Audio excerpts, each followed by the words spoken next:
Sir, you are on mute.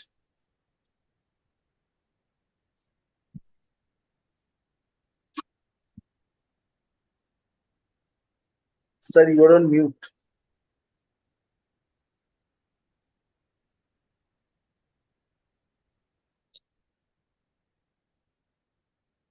Ajay, you're mute.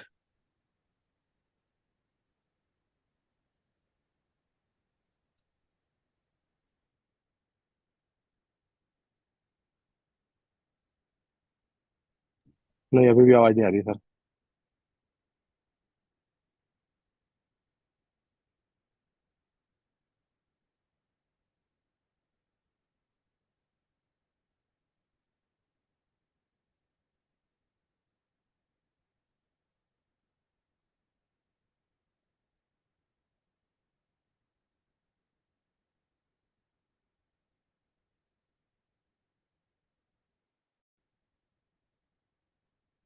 Can you hear me now?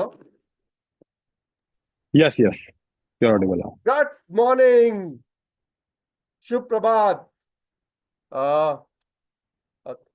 Let start करने के लिए आपसे apologies. थोड़ी सी confusion हो गई कि कौन शुरू करेगा। मैं मुझे नहीं पता कि आज मेरे को इस सत्र को लीड करना है, बट शुभ प्रभात, गुड मॉर्निंग। आशा रखता हूं कि पिछले कई दिनों की जर्नी आपके लिए बहुत बहुत अच्छी रही है और आपकी मॉर्निंग की जो शुरुआत है वो दमदार, जोरदार, खुशियों से भरी हुई है। इतनी नई सीख हमें मिल रही है जो हमारे को एक बहुत बड़े और बेहतर बिजनेस बिल्ड करने में मदद करने वाली है।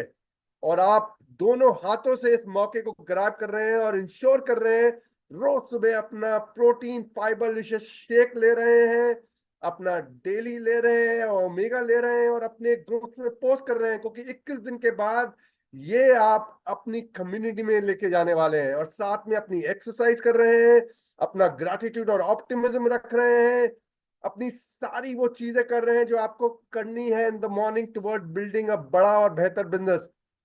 काफी सारी जानकारी हमें मिली है और कल भी हमें बहुत सारी जानकारी मिली कि हमने कैसे कॉम्प्लेक्स कार्ब्स को अपनी जिंदगी में इंप्रेस करना है। कैसे हमने फाइबर फाइबर एक ऐसी चीज है जिसको हम जानते नहीं, पहचानते नहीं, बट इतना इंपॉर्टेंट इंग्रेडिएंट है। तो प्रोटीन के साथ फाइबर हर रोज सुबह आपकी जिंदगी को बदल डालेगा। आप आजीवन भर आपको हेल्थी बनाने की तरफ उस पाथ पे ले जाएगा और केवल आपको नहीं, पूरे भारत को साथ में लेके जाना है। इसी एनर्जी के साथ, इसी जोश के साथ, इसी मॉर्निंग के साथ हर देश में अब गुड मॉर्निंग नहीं होने वाला, गट मॉर्निंग होने वाला है। इसी के साथ मैं अब इनवाइट करना चाहूंगा डॉक्टर श्याम को। ज्यादा समय नहीं लेना चाहूंगा क्योंकि ऑलरेडी हम थोड़ा लेट चल रहे हैं। Doctor Shyam, straight from California. हमारे डॉक्टर श्याम, मैं कह सकता हूँ कि हमारे दिल, हमारे दिमाग पे बसे हुए हैं और वो जो हमें जानकारी दे रहे हैं हमारे जीवन को बदल रहे हो। मैं उनको हर रोज उठकर प्रणाम करता हूँ, उनको याद करता हूँ, क्योंकि उन्होंने मेरी जिंदगी में इतना बदलाव लाए हैं जिसके कारण मैं आज 11 साल बॉडी एज यंगर हूँ। आप सब भी ये अचीव कर सकते हैं इस प्रोग्राम के माध्यम के through. Doctor Shyam, over to you. Thank you Ajay and good morning to Ajay to you and सबको मेरे तरफ से। आज मेरा एक स्पेशल डे है क्योंकि मैंने पहली बार मेरा बेटियां आज उनके डिनर साढ़े पाँच को खाने लगी। तो मैंने पूछा उनसे क्यों। वो मुझे बता रही है कि हम आपके क्रोनो न्यूट्रिशन के बारे में सुन रहे थे, इसके लिए हमें भी जरा दिलचस्प आ गया कि हम भी जरा जल्दी खाना खा लो। तो मैंने तो मुझे तो जरा शौक हुआ क्योंकि मेरा टॉपिक भी आज वही है। क्या है कि हिंदी में बोलते हैं कि समय सीमित भोजन एक एक क्रोनो न्यूट्रिशन के साथ बहुत क्लोजली संबंध है, क्लोजली कनेक्टेड है। बोलते हैं समय सीमित भोजन, टाइम रिस्ट्रिक्टेड ईटिंग। तो ये है। तो इसके बारे में मैं जरा बात करूंगा, लेकिन उससे पहले आज मैं इंट्रोड्यूस करना चाहता हूँ हमारे special speaker today, one of my best scientist, हमारे एक बढ़िया साइंटिस्ट हैं एमए इंडिया में। उनके नाम है डॉक्टर निकिता मेहरा। और वो पीएचडी किए हुए हैं जमी हमदर्द से, और बहुत बहुत शानदार साइंटिस्ट है। तो मैं बहुत खुश हूँ कि वो आज हमारे साथ है। विटामिन और मिनरल्स हमारे बॉडी क्लॉक के रिलेशनशिप क्या है वो आपको बताएगी।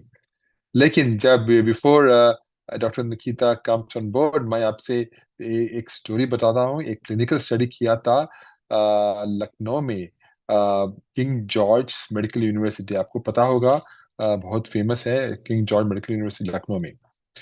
तो इसके स्टडी के बारे में मैं बताऊंगा। तो ये स्टडी टाइप 2 डायबिटीज को मैनेज करने और हमारे ओवरऑल हेल्थ और वेलबींग को ट्रांसफॉर्म करने का एक स्टडी था। तो सोचिए, एक सिंपल पर पावरफुल चेंज के साथ आप अपने हेल्थ को कंट्रोल कर सकते हैं। तो ये स्टडी मैंने बताया किंग जॉर्ज मेडिकल यूनिवर्सिटी में हुई थी। उसमें 400, सोच ली, 400 इंडिविजुअल्स, बंदे शामिल थे, जो सभी टाइप 2 डायबिटीज का सामना कर रहे थे। ये 400, ये लोग एक जर्नी पर निकले। टाइम रिस्ट्रिक्टेड मील इनटेक, मैं बोला टाइम रिस्ट्रिक्टेड ईटिंग, समय सीमित भोजन का इम्पैक्ट देखने के लिए। तो रात का खाना 7 बजे खाना इंस्टेड ऑफ लेट नाइट। तो 7 बजे से पहले ही खाना था इनका इस स्टडी में। तो रिसर्च कुछ कमाल के थे, राइट। तो जिन लोगों ने ये सिंपल चेंज अडॉप्ट किया, उन्होंने इनक्रेडिबल बेनिफिट्स देखे। उन्होंने उनका average weight almost 3.8 KG lose किया, और उनका बॉडी मास इंडेक्स 1.5 यूनिट्स से कम हो गया। लेकिन ट्रांसफॉर्मेशन यही नहीं रुकी। उनका फास्टिंग ब्लड शुगर भी बहुत सी कम हो गया, ऑलमोस्ट 34 मिलीग्राम पर डेसिलीटर। और उनका पोस्ट प्रैंडियल ब्लड शुगर, जब खाने के बाद है, उनका उसका ब्लड शुगर भी बहुत सारे कम हो गए।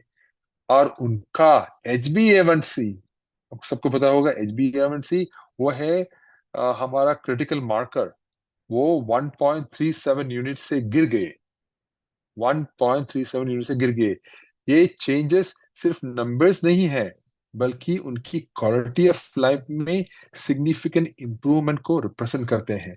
क्योंकि ये चेंजेस जो होते हैं, ये उतना मामूली चेंजेस नहीं है। हम सिर्फ नंबर्स देखते हैं, लेकिन उनका बॉडी में कितना चेंजेस हुआ होगा, बिकॉज इन्होंने वो समय सीमित भोजन किया।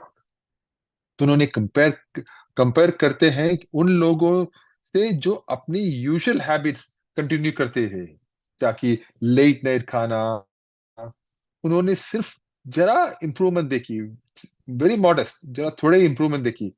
तो ये स्टार्क कॉन्ट्रास्ट हाईलाइट करते हैं कि एक स्मॉल एडजस्टमेंट हमारे डेली रूटीन्स में कितना पावरफुल हो सकता है। तो इसके लिए मैं बहुत खुश हुआ कि मेरे बेटियां आज मेरे सामने बोल रहे, हम तो खाने हैं, वो खा रहे थे 5:30 को। तो इसका मतलब सबके लिए क्या है? इसका मतलब है कि अपने हेल्थ को कंट्रोल करने आपकी रीच में है, वो आपके हाथ में ही है, आपकी मुट्ठी में है, राइट। सिर्फ अपना डिनर टाइम अर्ली में शिफ्ट करके individuals weight loss, better blood sugar control और एक हेल्थियर फ्यूचर के पोटेंशियल को अनलॉक कर सकते हैं। ये सिर्फ डायबिटीज को मैनेज करने की बात नहीं है, ये अपने आप को एक हेल्थियर, मोर फुलफिलिंग लाइफ जीने का एम्पावरमेंट देने की बात है। क्योंकि मुझे भी है कि मैं भी, मेरा डिनर भी बहुत जल्दी होते हैं। तो मुझे क्या है, मुझे बहुत टाइम मिलता है मेरे काम करने, मेरे फैमिली से मिलने। तो मैं तो रात में पूरा फ्री होता हूँ, मैं चिंता भी नहीं करता हूँ कि क्या खाना है, मेरा तो हो गया, राइट। तो अ, लेकिन एक बात है कि जो मैं इंफॉर्मेशन, ये मेडिकल एडवाइस नहीं है, ये अपना डाइट या अपना रूटीन में कोई भी नई चेंजेस अपने डॉक्टर से कंसल्ट करना के बाद ही करें। ओके। तो मेरा जो ये सब रिसर्च बता रहे हैं, ये सिर्फ रिसर्च के लिए है। तो मैं आपको जस्ट इंफॉर्मेशन दे रहा हूँ। लेकिन आप अगर टाइप 2 डायबिटीज है आपको, और कोई है कुछ प्रॉब्लम्स है, डेफिनेटली आप डॉक्टर से बात कीजिए इस स्टडीज के बारे में, तो आपके हेल्थ केयर प्रोवाइडर आपके इंडिविजुअल नीड्स और सर्कमस्टेंसेस के लिए बेस्ट प्लान डिटरमिन करने में मदद करेगा। तो यही था मेरा आज का सोच और आज का रिसर्च टॉपिक, समय सीमित भोजन, टाइम रेस्ट्रिक्टेड ईटिंग। इसके बारे में बहुत सारे रिसर्च है, दुनिया में रिसर्चर्स ने बहुत सारी स्टडीज किए हैं। सब स्टडीज दिखाते हैं कि हमारे हेल्थ को कितने चेंजेस ला सकते हैं। तो यही था मेरा आज का सोच टीम, एंड आपके लिए शुभ morning and a great day today. And now Nikita, doctor Nikita, please, stage is yours. Thank you doctor Shyam. A very happy good morning to everyone. बहुत बहुत स्वागत है आप सबका आज इस 10वें दिन में मॉर्निंग न्यूट्रिशन सेशन में। तो जैसा कि श्याम सर ने हमें बताया कि हमें क्यों जल्दी और टाइम पर खाना चाहिए, क्यों हमारा बॉडी क्लॉक के हिसाब से चलना जरूरी है, तो उसी को ध्यान में रखते हुए आज हम अपना आज का जो ज्ञान है उसको शुरू करते हैं, जो कि होगा माइक्रो न्यूट्रिएंट्स के बारे में। तो माइक्रो न्यूट्रिएंट्स क्या होते हैं? माइक्रो न्यूट्रिएंट से हम समझते हैं कि वो पोषण तत्व जो हमें बहुत कम मात्रा में चाहिए होते हैं, कम मात्रा में जरूर चाहिए पर वो बहुत जरूरी होते हैं। और दूसरा सवाल जो आज का रहेगा वो ये है कि हमें सुबह ही क्यों लेने हैं। ठीक है, तो ये दो चीजें हैं जो हम आज समझेंगे। तो पहला तो ये कि हमें माइक्रो न्यूट्रिएंट्स मतलब सूक्ष्म पोषण जो है वो हमें चाहिए, जिससे कि हमारी शारीरिक और मानसिक जो स्थिति है वो अच्छी बनी रहे, ओवरऑल हेल्थ जो है हमारी वो अच्छी रहे। तो अब ये माइक्रो न्यूट्रिएंट्स होते क्या है?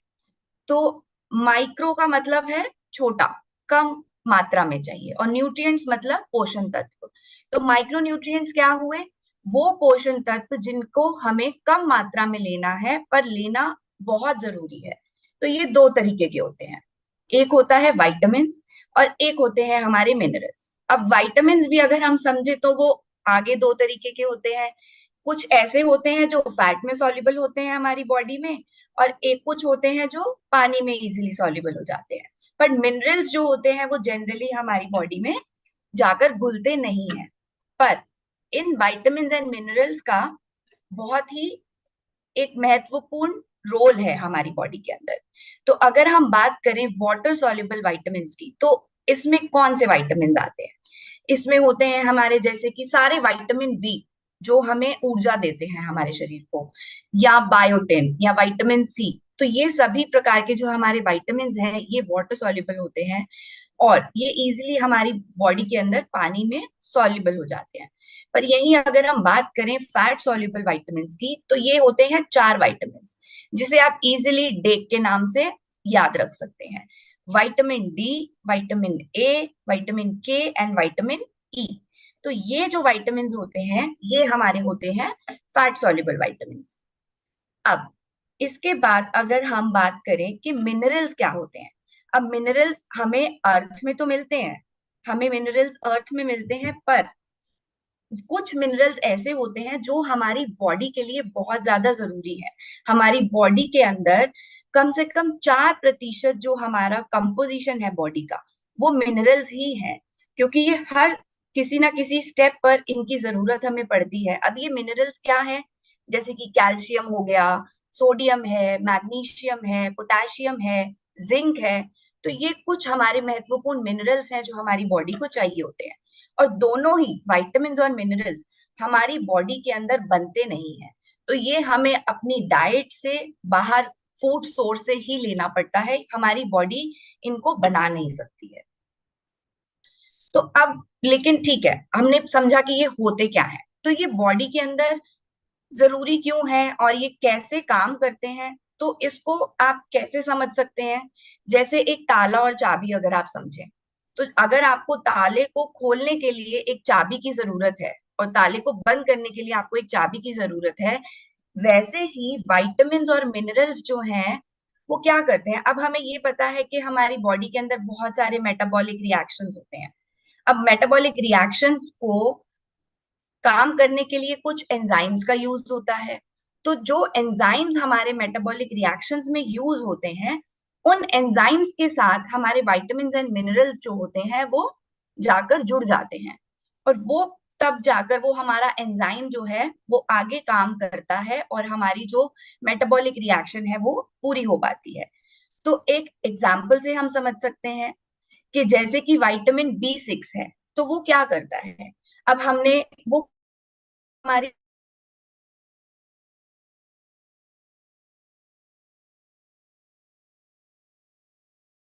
छोटे छोटे टुकड़ों में, तो वैसे ही हमें प्रोटीन को बॉडी के अंदर पूरा उसका वैल्यू एब्जॉर्ब करने के लिए हमें क्या करना होगा, प्रोटीन को छोटे छोटे टुकड़ों में तोड़ना होगा। तो पहले हमने प्रोटीन लिया, हमारे डाइजेस्टिव सिस्टम ने उसको अमाइनो एसिड में कन्वर्ट कर दिया, पर वो अमाइनो एसिड हमारी बॉडी को एनर्जी और ऊर्जा कैसे देगा। तो वो क्या करते हैं, अमाइनो एसिड के ऊपर विटामिन B6 जाकर एक्ट करता है, और वो एक डी अमीनेशन मतलब अमोनिया जो होता है उसको रिमूव करता है, फिर वो एक सिंपल एनर्जी मॉलिक्यूल बनता है, और फिर हमारी बॉडी जो है वो उस एनर्जी को ले पाती है। तो ये हुआ कि कैसे विटामिन B6 जो है वो प्रोटीन को एब्जॉर्ब करने में हेल्प करता है। ऐसे ही अगर हम एक और चीज समझे कि हमें पता है कि हमारी बॉडी में जो रेड ब्लड सेल्स बनते हैं या जो हमारी बॉडी में हीमोग्लोबिन बनता है, उसके लिए आयरन बहुत ही ज्यादा जरूरी होता है। तो आयरन क्या करता है, आयरन जाता है, वो हमारा हीम नाम का एक मॉलिक्यूल होता है जिसको बनाता है, और उस हीम से फिर वो ऑक्सीजन के साथ बाइंड करके हीमोग्लोबिन बनता है, और फिर हमारे रेड ब्लड सेल्स बनते हैं जिससे कि हमारी बॉडी के अंदर एक प्रॉपर ब्लड फ्लो होता है।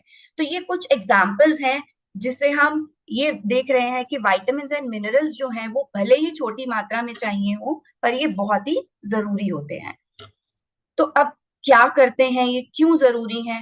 विटामिन जो हैं, बहुत सारे विटामिन होते हैं, और ये हमारे देखने की जो रोशनी है उसको बढ़ाते हैं।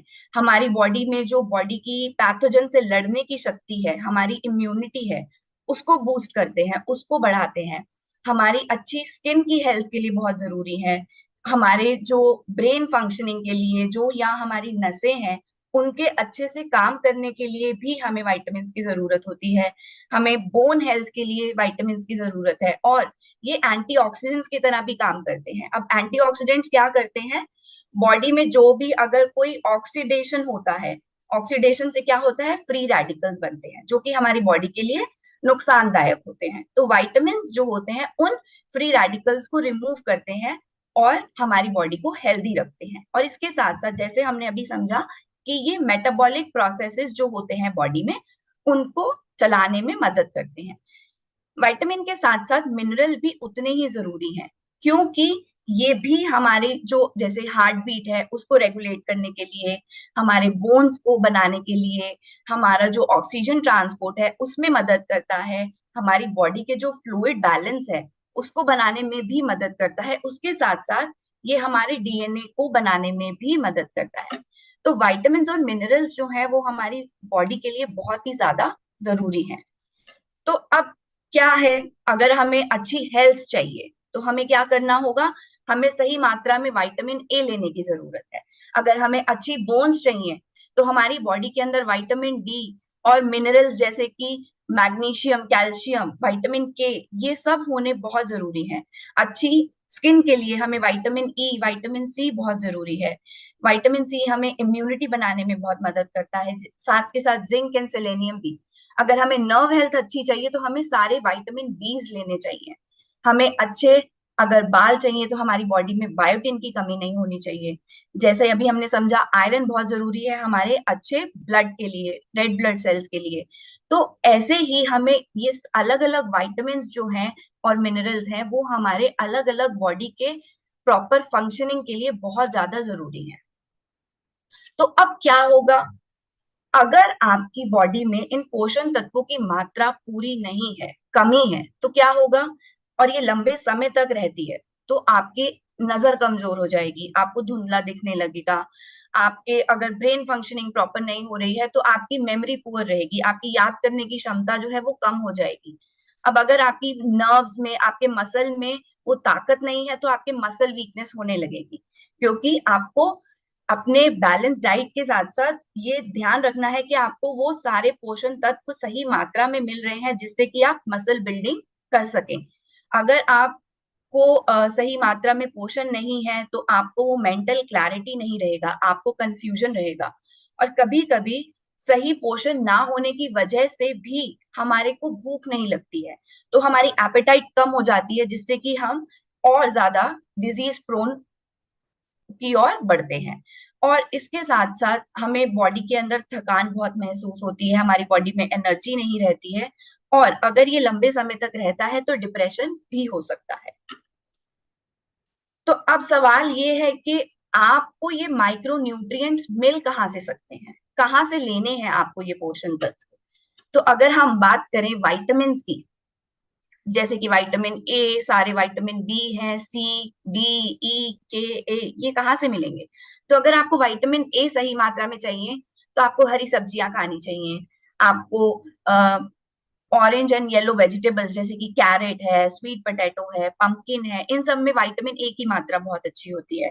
और अगर हम विटामिन डी चाहिए आपको, तो आपको विटामिन डी मिलेगा जैसे कि सालमन हो गया, या कॉड लिवर ऑयल है, या फिर हमारे फोर्टिफाइड सीरियल्स होते हैं, इनसे। और अगर आपको विटामिन ई चाहिए तो आपको नट्स से, या आपको पीनट से, सनफ्लावर सीड्स हैं, एवोकाडो है, ये सब विटामिन ई में बहुत अच्छे होते हैं। ऐसे ही विटामिन के भी आपको हरी सब्जियों से, ब्रोकली से, स्प्राउट्स, कैबेज, ये सब लेने चाहिए। विटामिन सी के लिए सभी प्रकार के सिट्रस फ्रूट्स, चाहे वो ऑरेंज हो, लेमन हो, स्ट्रॉबेरीज, टोमेटोज, ये सब विटामिन सी में बहुत अच्छी मात्रा होती है। विटामिन बी, बी 1 जो है वो हमें मिलता है जैसे कि फिश से मिलेगा, या मटर है, या हमारे एनरिच सीरियल्स हैं। यहीं अगर हम बात करें विटामिन बी 2 की, तो वो हमें मिल्क से मिल सकता है, चीज है, या एग्स है, इन सब से हमें विटामिन बी 2 मिलता है। विटामिन बी 3 जो है वो भी हमें मीट सोर्सेज से, या सीरियल से, या नट्स या सीड से मिलता है। ऐसे ही बी 6 भी हमें सीरियल्स एंड नट्स से मिलता है। और वैसे ही हमें जो बी 7 है वो हमें एवोकाडोज में, अगर हम वेजिटेरियन सोर्स देखें, और अगर नॉन वेज सोर्स देखें तो सालमन में बी 7 बहुत अच्छी मात्रा में है। ऐसे ही फॉलिक एसिड हरी सब्जियों में, और ब्रोकली में, बीन्स में, पीनट्स में बहुत ज्यादा होता है। और बी 12 के लिए हमें फिश, एग्स, डेयरी प्रोडक्ट्स, ये सब लेने चाहिए जो कि बी 12 को हमारी बॉडी के अंदर न्यूट्रिएंट्स पहुंचा पाए। तो ये सभी विटामिन सोर्स हमें अपनी डाइट के अंदर इंक्लूड करने चाहिए। और यही हम बात करें मिनरल्स की, तो जैसे कि कैल्शियम, कैल्शियम हमें पता है कि बोन और टीथ के लिए बहुत जरूरी है, तो वो हम मिल्क से ले सकते हैं, या हरी सब्जियों से ले सकते हैं जिनमें कैल्शियम बहुत अच्छी मात्रा में होता है। हमें क्लोराइड की जरूरत है क्योंकि वो हमारे जो स्टमक के अंदर एसिड होता है उसको बनाने में हेल्प करता है, वो हम अपने नमक से ले सकते हैं। मैग्नीशियम है वो भी हम नट्स से ले सकते हैं। ऐसे ही फास्फोरस भी हमें बहुत सारे नट्स से मिलता है जो कि हमारे सेल मेम्ब्रेन के फंक्शन में हेल्प करता है। पोटेशियम हमें बनाना से मिल सकता है, जो दालें हैं उनसे मिल सकता है, ये हमारा बॉडी फ्लूइड और ब्लड प्रेशर को रेगुलेट करने में हेल्प करता है। और पोटेशियम के साथ साथ सोडियम भी हमारा ब्लड प्रेशर और बॉडी फ्लूइड को मेंटेन करने के लिए जरूरी होता है। ये भी हम हमारे सॉल्ट या वेजिटेबल जूसेस जो होते हैं उनसे ले सकते हैं। अब ये हमें पता चला कि ये विटामिन्स और मिनरल्स हमें लेने चाहिए, पर ये सब पता होने के बावजूद स्टडीज ने ये देखा कि 10 लोगों में से कम 8 लोग ऐसे हैं इंडिया में जो माइक्रो न्यूट्रिएंट डेफिशिएंट हैं। मतलब लगभग 80% लोग जो हैं उनमें इन पोषण तत्वों की मात्रा जरूरी जितनी होनी चाहिए वो नहीं है।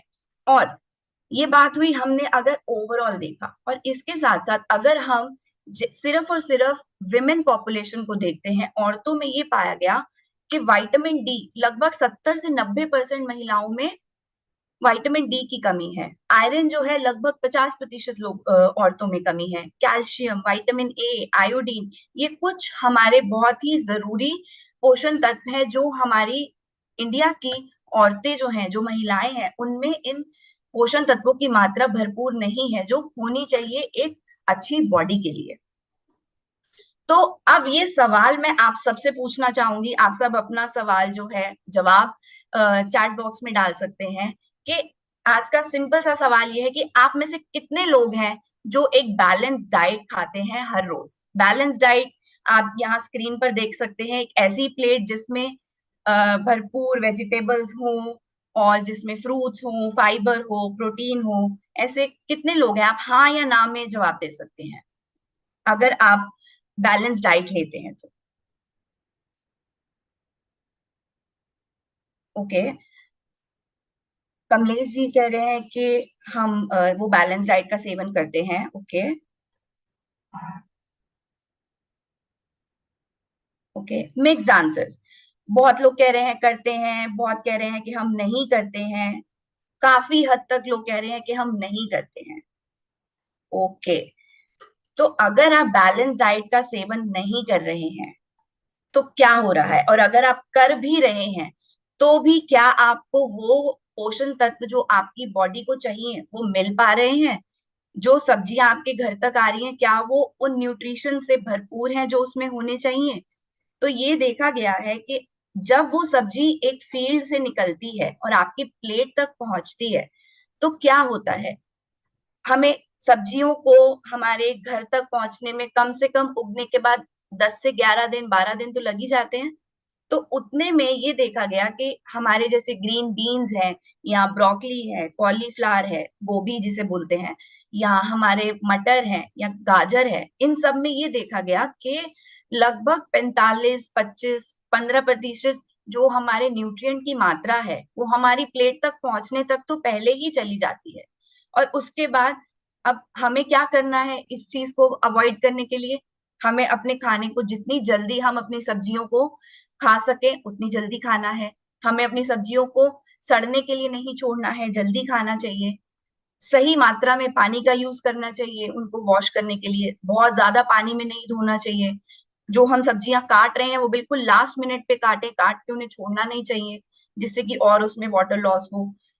जिन सब्जियों की आप छिलके खा सकते हैं वो भी खाएं, और अपने खाने को बहुत देर तक ना छोड़ें। तो ये कुछ चीजें हैं आप इनके साथ जो कर सकते हैं, क्योंकि ये आपके पास जब तक सब्जियां पहुंचेंगी कुछ न्यूट्रिशन तो वैसे ही खत्म हो जाता है। और इसके साथ साथ फिर हम क्या करते हैं, हम सब्जियों को पकाते हैं। और इंडियन कुकिंग स्टाइल कैसा है कि हम बहुत लंबे समय तक पकाते हैं, जब तक हमारी सब्जियां पूरी सॉफ्ट और मशी नहीं हो जाती, उनका रंग बदल जाता है। तो उसमें क्या होता है, जब हम बहुत हाई हीट पे पकाते हैं या बहुत लंबे समय तक पकाते हैं, तो जो हमारे उसमें न्यूट्रिएंट्स होते हैं उनकी मात्रा जो है वो कम हो जाती है, ना के बराबर होती है, और हमारी बॉडी को वो पोषण तक नहीं मिल पाते। तो हमें लग भी रहा है कि हम हेल्दी डाइट खा रहे हैं, पर तब भी हमें वो माइक्रोन्यूट्रिएंट्स नहीं मिल रहे हैं। और कभी कभार हम बहुत ज्यादा पानी में धो देते हैं, बहुत देर तक पानी में रखते हैं, तो जो वाटर सॉल्युबल न्यूट्रिएंट्स है वो हमारे वेस्ट हो जाते हैं। तो ऐसा ही ये हमने देखा कि ठीक है, हमने सब्जियों का डेटा देखा कि कितनी हमारे न्यूट्रिएंट्स लॉस हो रहे हैं। तो एक स्टडी जो है वो एक एनालिटिकल टीम ने किया और ये देखा उसमें कि अलग अलग रीजन के, इंडिया के अलग अलग रीजन से पका हुआ खाना लिया जो हम खाते हैं, और उसको एनालाइज किया कि उसमें कितने पोषण तत्वों की मात्रा है, कितने माइक्रोन्यूट्रिएंट्स पकने के बाद हमें मिल रहे हैं। और सरप्राइजिंगली हमें लगा कि ये बैलेंस डाइट है, और हमने 2000 कैलोरी डाइट का एक स्टैंडर्ड डाइट लिया, उसको ऑब्जर्व किया और ये देखा कि जो भी हमारे न्यूट्रिएंट्स थे उसमें से लगभग हमारे जो 54% माइक्रो न्यूट्रिएंट्स थे, वो माइक्रो न्यूट्रिएंट्स कौन से, वाइटामिन एंड मिनरल्स, उनकी मात्रा जो है वो बहुत ही कम थी। जितनी हमारी बॉडी को चाहिए, जो आरडीए वैल्यू है जिसमें हमें ये माइक्रोन्यूट्रिएंट्स चाहिए होते हैं, वो हमें नहीं मिले, वो उसकी मात्रा उनसे कम थी। और जो हमें न्यूट्रिएंट ज्यादा मिले, 46% कुछ न्यूट्रिएंट्स ऐसे थे जो हमें ज्यादा मात्रा में मिले, वो क्या थे, केवल मैक्रो न्यूट्रिएंट्स, मतलब फैट्स एंड कार्बोहाइड्रेट्स। तो उस डाइट में हमें फैट और कार्बोहाइड्रेट जितना हमारी बॉडी को चाहिए उससे ज्यादा था, पर जो माइक्रोन्यूट्रिएंट्स हमारी बॉडी को चाहिए जैसे कि विटामिन्स एंड मिनरल्स, ये सब जितने हमें चाहिए उससे बहुत ही कम मात्रा में थे। तो इसका मतलब क्या हुआ कि अगर हम डाइट खा भी रहे हैं बैलेंस डाइट, तो हमें वो जो पोषण तत्व चाहिए बॉडी को वो नहीं मिल पा रहे हैं। तो अब क्या रीजन है हमें पोषण तत्व नहीं मिल पा रहे हैं? एक तो हमारा अनहेल्दी लाइफस्टाइल जो हो गया है, हमारे ईटिंग पैटर्न्स ठीक नहीं है, कभी कभी लोग बहुत रिस्ट्रिक्टिव डाइट खाते हैं, उस वजह से उनको न्यूट्रिशन नहीं मिल पाता है। हमारे क्रॉप्स जो हमारे पास पहुंच रहे हैं वो उनमें न्यूट्रिशन वैल्यू नहीं है। इसके साथ साथ हमारे कुकिंग स्टाइल जो है वो भी ठीक नहीं है। इसकी वजह से इन सभी कारणों को मिलाकर अगर हम देखें तो माइक्रो न्यूट्रिएंट्स हमारी बॉडी को डाइट के थ्रू नहीं मिल पा रहे हैं। और अगर हम अच्छा रॉ वेजिटेबल भी खाएं या अच्छे तरीके से पकाकर भी खाएं तो भी आपको पता है कि आपको जितना विटामिन ए आपकी बॉडी को चाहिए होगा, अगर सिर्फ आप स्ट्रॉबेरी से विटामिन ए लेंगे तो आपको कम से कम 233 स्ट्रॉबेरीज खानी पड़ेगी। अगर आपको विटामिन सी जितना बॉडी को चाहिए तो आपको कम से कम 16 कप पम्पकिन का खाना पड़ेगा। तो अब अगर आपको बायोटिन चाहिए अपनी बॉडी के लिए तो आपको कम से कम 21 बनानास खाने पड़ेंगे। तो क्या आपके लिए ये पॉसिबल है इतना सारा खाना, जिससे कि आपकी रोज की जो विटामिन की और मिनरल्स की जो क्वांटिटी है वो पूरी हो पाए, आपको जो सही मात्रा में एक बैलेंस्ड पोषण तत्व मिले? थोड़ा मुश्किल है। तो अब ये बताइए कि कितने लोग हैं जो हमारा इतना सारा खाना खा सकते हैं इन माइक्रोन्यूट्रिएंट्स की नीड को पूरा करने के लिए? बहुत ही कम, ना के बराबर होंगे लोग जो खाते होंगे, कुछ होंगे जो खाते होंगे बट बहुत ही कम। तो अब आप लोगों से ये सवाल है मेरा, आप अपने आंसर्स चैट बॉक्स में डाल सकते हैं कि माइक्रोन्यूट्रिएंट जो गैप है जो हमें डाइट से नहीं मिल पा रहा है उसको हम पूरा कैसे कर सकते हैं, किस तरीके से हम अपने इस गैप को पूरा करें जिससे कि हमारी बॉडी को जो रोज का विटामिन और मिनरल चाहिए वो मिल पाए।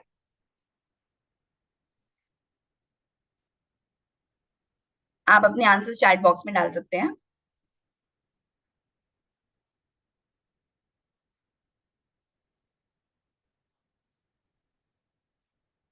Exactly exactly. तो आंसर्स आने शुरू हैं कि कुछ ऐसे प्रोडक्ट लें जिससे कि हमें माइक्रो न्यूट्रिएंट्स जो हैं वो पूरे मिलने चालू हो जाएं, राइट?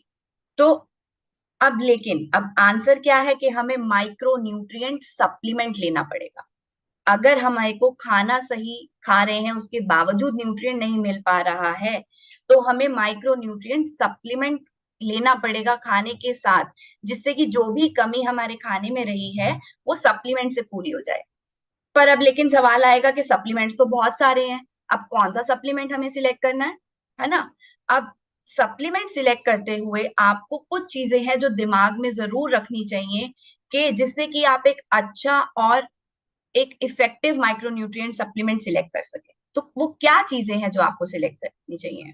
आपको देखना चाहिए कि पहला कि वो सेफ होना चाहिए, हमारा जो माइक्रोन्यूट्रिएंट सप्लीमेंट है वो प्योर हो, पोटेंट हो, मतलब कि वो सेफ हो, प्योर हो और वो हमारा जो भी उसमें एक्टिव है वो सही मात्रा में हो, जिससे कि वो सही इफेक्ट दिखा सके हमारी बॉडी में। उसके अंदर कोई पेस्टिसाइड्स नहीं होने चाहिए, कोई टॉक्सिन्स, कोई हेवी मेटल्स नहीं होने चाहिए जो हमारी बॉडी को नुकसान पहुंचाए। और ऐसा आप माइक्रोन्यूट्रिएंट सप्लीमेंट लें जिसमें हमारे रोज के विटामिन एंड मिनरल्स की जो डेली रिक्वायरमेंट है उसका भरपूर कॉम्बिनेशन हो, कि आपको अलग से बहुत सारी चीजें ना खानी पड़े। एक ऐसा माइक्रोन्यूट्रिएंट सप्लीमेंट सिलेक्ट करें जिसमें विटामिन एंड मिनरल्स का सही कॉम्बिनेशन हो। और उसके साथ साथ फाइटोन्यूट्रिएंट्स भी उतने ही इंपॉर्टेंट हैं, और कुछ बोटानिकल्स होते हैं जैसे कि गोटोकोला।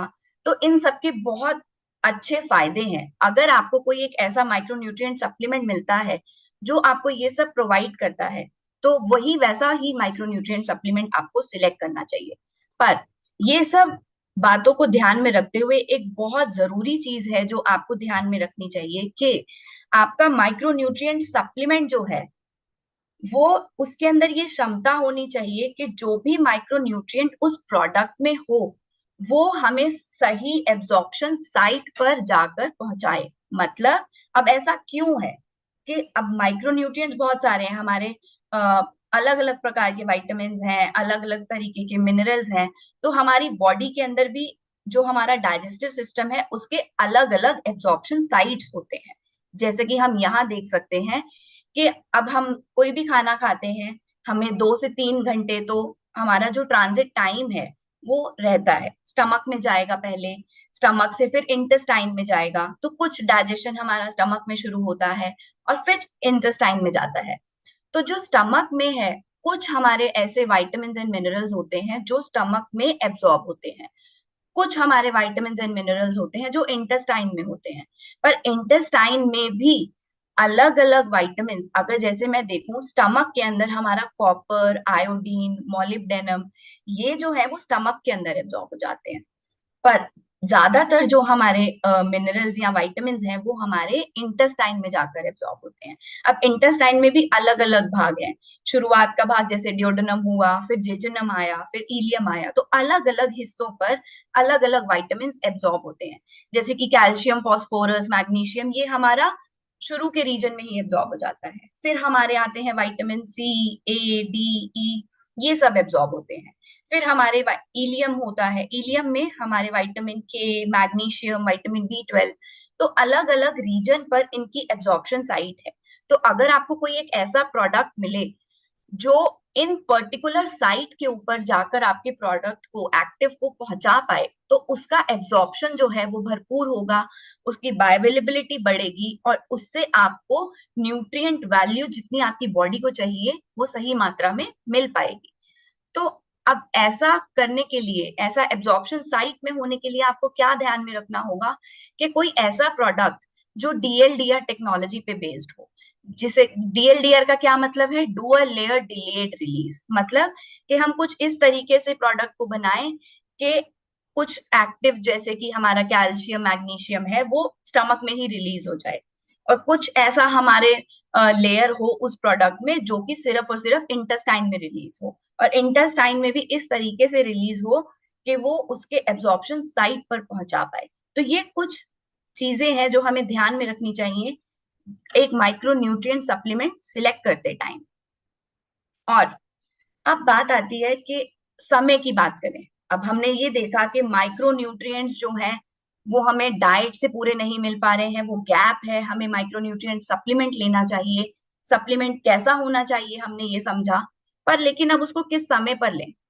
तो स्टडीज ने ये दिखाया कि जनरली अगर आप अपना ब्रेकफास्ट स्किप करते हैं, तो एक 240 सब्जेक्ट्स के ऊपर ये स्टडी की गई, उनको 3 महीने का डाइटरी इंस्ट्रक्शन दिया गया और उनको 9 महीने का एक मेंटेनेंस फेज में रखा गया, और फिर उनको देखा कि क्या हो रहा है। तो जो लोग ब्रेकफास्ट स्किप कर रहे थे उनमें ये देखा गया कि थायमिन, फोलेट, नियासिन, इन सब की मात्रा जो थी विटामिन की, उनकी बॉडी के अंदर बहुत ही कम पाई गई जो ब्रेकफास्ट ले रहे थे उनसे।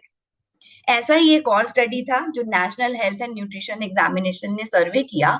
उन्होंने 18,900 लोगों से ज्यादा लोगों पर ये सर्वे किया, और एक 8 साल की ड्यूरेशन में। और उन्होंने ये देखा कि जो लोग ब्रेकफास्ट खा रहे हैं उनमें vitamin A, D, C, calcium, potassium, folate, इन सब की मात्रा जो थी वो कंपैरेटिवली ज्यादा थी एज कंपेयर टू जो ब्रेकफास्ट नहीं खा रहे हैं, रिलेटिवली ज्यादा थी। पर और इसके साथ साथ एक और स्टडी थी जिसमें 8,174 लोगों के ऊपर की गई, और उसमें ये देखा गया कि जो लोग ब्रेकफास्ट कर रहे हैं उनके जो पूरी बॉडी का ओवरऑल एनर्जी, जो उनको ऊर्जा मिल रही है, वो केवल सिर्फ ब्रेकफास्ट से ही मिलती है। पर अब ये मात्रा उनमें ज्यादा तो पाई गई, पर क्या वो उतनी थी जितनी हमारी बॉडी को चाहिए? तो ये एक स्टडी देखी गई, उसमें 2 स्टडीज और देखी गई जिसमें क्या किया उन्होंने, ब्रेकफास्ट के साथ साथ उन्होंने सप्लीमेंटेशन भी देना शुरू किया। तो उन्होंने क्या किया, मल्टीविटामिन सप्लीमेंट दिए। 58 लोगों के ऊपर ये स्टडी की गई और डिफरेंट एज ग्रुप के थे। 1 महीने तक ये ऑब्जर्व किया और फिर उसके बाद उन लोगों को एनालाइज किया कि क्या इंप्रूवमेंट हो रहा है अगर वो अपने ब्रेकफास्ट के साथ साथ माइक्रोन्यूट्रिएंट सप्लीमेंट लेते हैं।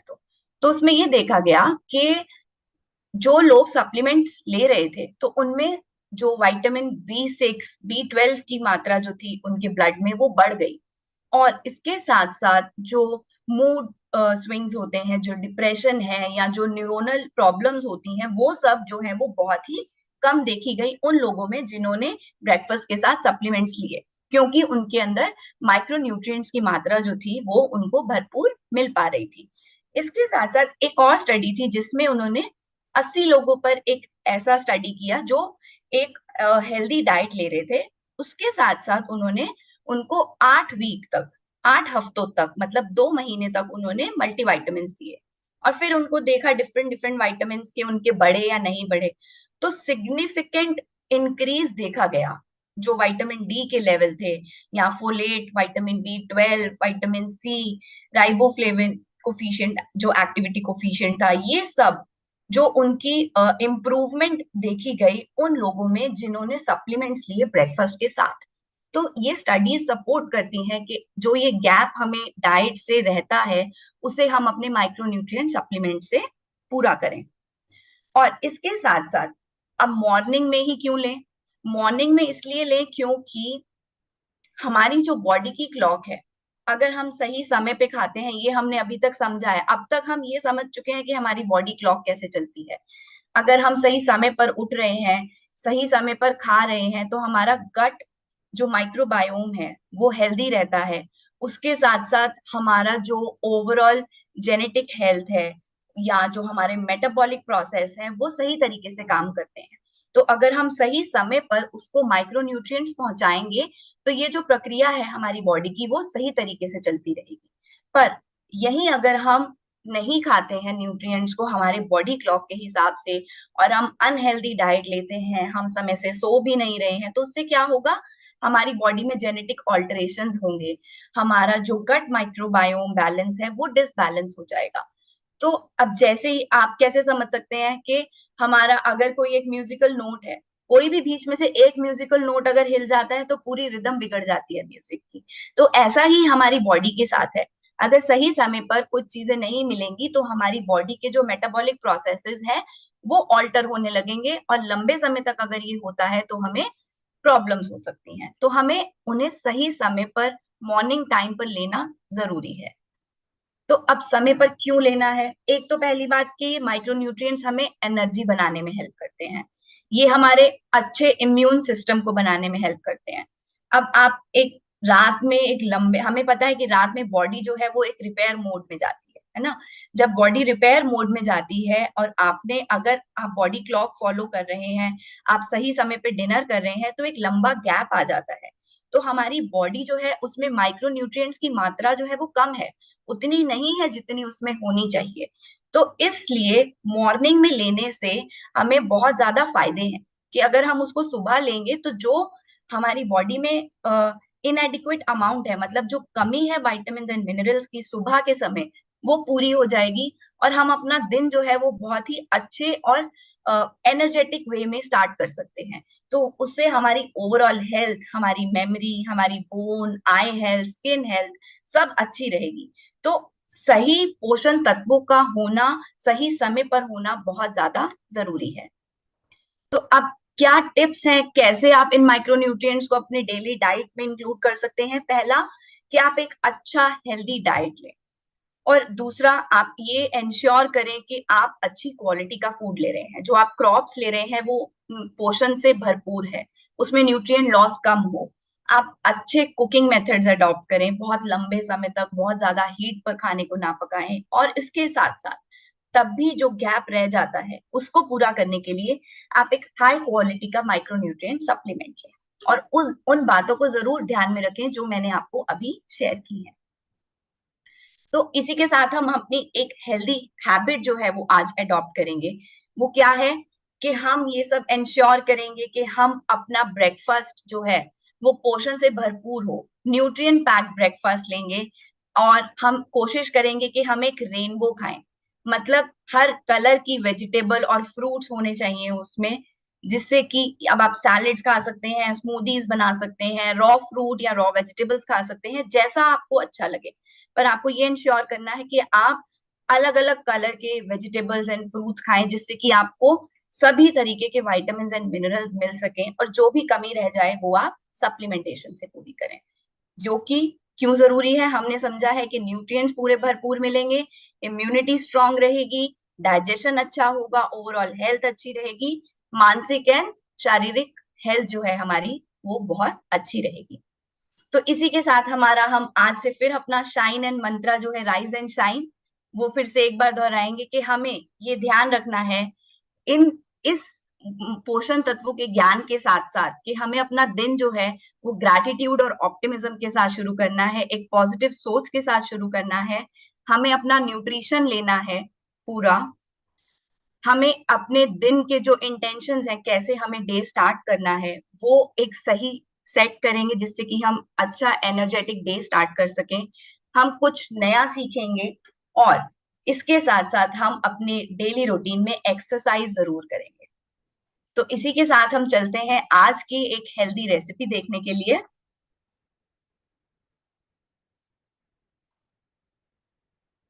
आज का रेसिपी रहेगा फॉर द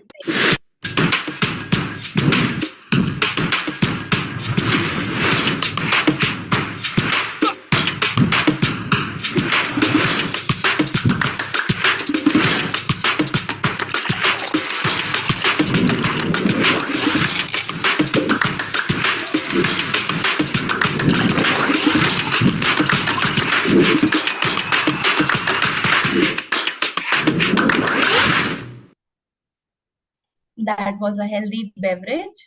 अब एक हेल्दी स्नैक का रेसिपी भी देखते हैं।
ये दो रेसिपीज हमारे थे, हेल्दी बेवरेज ड्रिंक और हेल्दी स्नैक। तो आप एक देखा आपने कि कैसे आप एक सिंपल बनाना शेक को फाइबर और प्रोटीन ऐड करके आप उसकी न्यूट्रिएंट वैल्यू बढ़ा सकते हैं।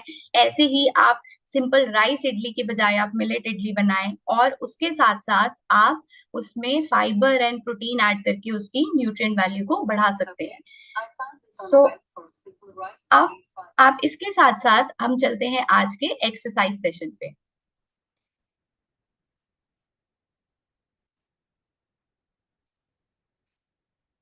A very happy gut morning everyone। और आज हम करने वाले हैं वी सिटअप्स। ये बहुत ही अमेजिंग होने वाला है एंड यस थोड़ा चैलेंजिंग भी होने वाला है, तो इसलिए मैं आपको बहुत अच्छी से वेरिएशंस भी सिखाऊंगी।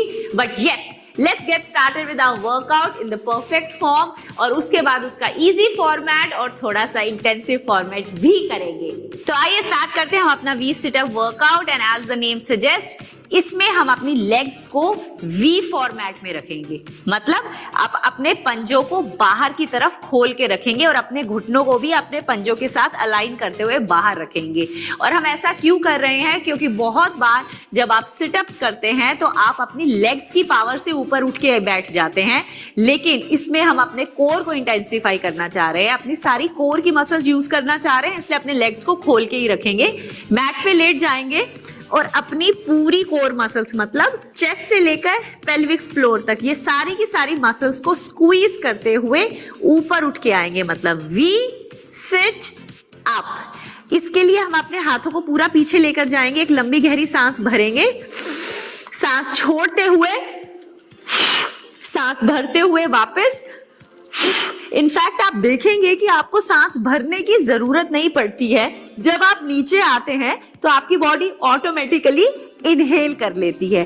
तो अपनी मूवमेंट को बेटर करने के लिए आप सांस छोड़ेंगे और कोशिश करके लंबा गहरा सांस छोड़ेंगे, तो अपने मुंह से ब्रेथ को ऐसे छोड़ सकते हैं।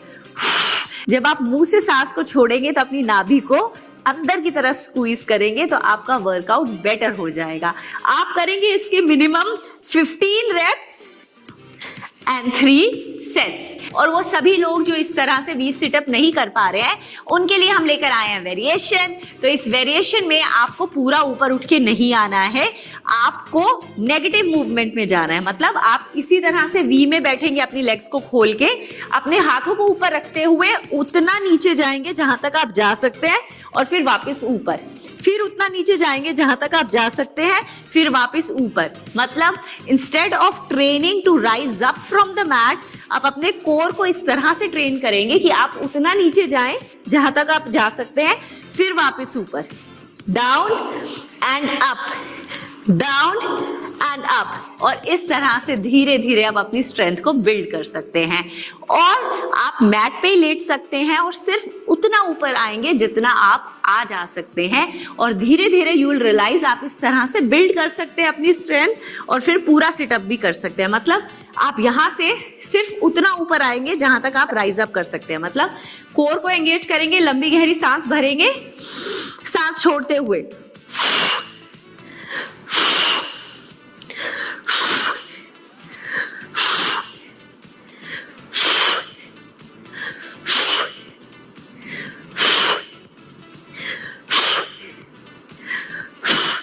इस तरह से मिनिमम 15 रेप्स और 3 सेट्स करेंगे। रेप्स और सेट्स के नंबर में कोई डिफरेंस नहीं आएगा। और अगर हम इसी मूव को इंटेंसिफाई करने वाले हैं तो हम क्या उठाने वाले हैं अपने हाथ में? हमारा सबसे अमेजिंग फ्रेंड, वेट। इसके लिए आप किसी भी वेट को ले सकते हैं, वेट प्लेट को ले सकते हैं या डंबल को ले सकते हैं, और इनफैक्ट सिंपल वाटर बॉटल से भी स्टार्ट कर सकते हैं। पूरा स्ट्रेच करते हुए नीचे लेकर जाएंगे, लंबी गहरी सांस भरेंगे, सांस को छोड़ते हुए ऊपर की तरफ,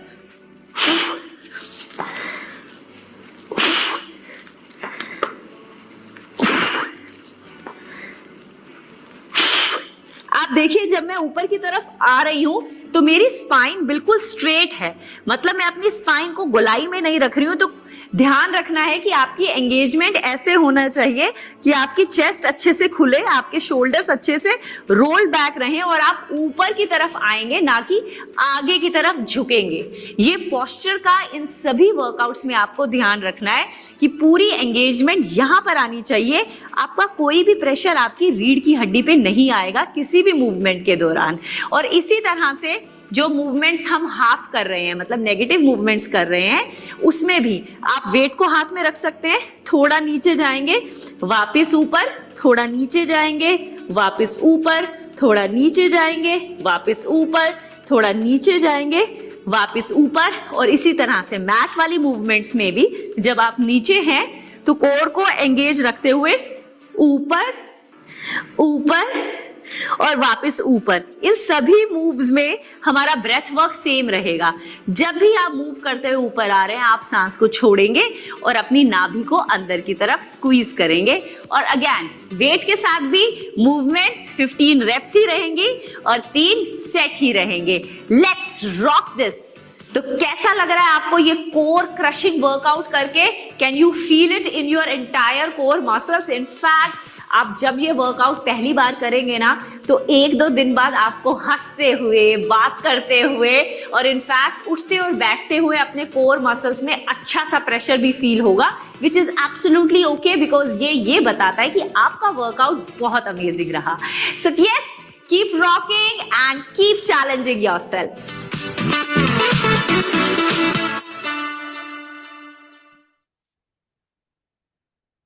तो ये था हमारा एक्सरसाइज। आई होप आप सभी ये एक्सरसाइज अपने रूटीन में अडॉप्ट करेंगे। सिंपल, डिफिकल्ट, हर वेरिएशन है, तो सिंपल से शुरू कीजिए और इंटेंस वर्जन तक जाएं एंड कोशिश करें कि आप ये healthy beverages, healthy snacks and exercise को अपने रूटीन में जरूर अडॉप्ट करें। सो आज के लिए हम यहीं पर खत्म करेंगे अपना सेशन। मिलेंगे आपसे फिर कल, जिसमें हम बात करेंगे बॉडी क्लॉक और हाइड्रेशन के बारे में। Thank you so much.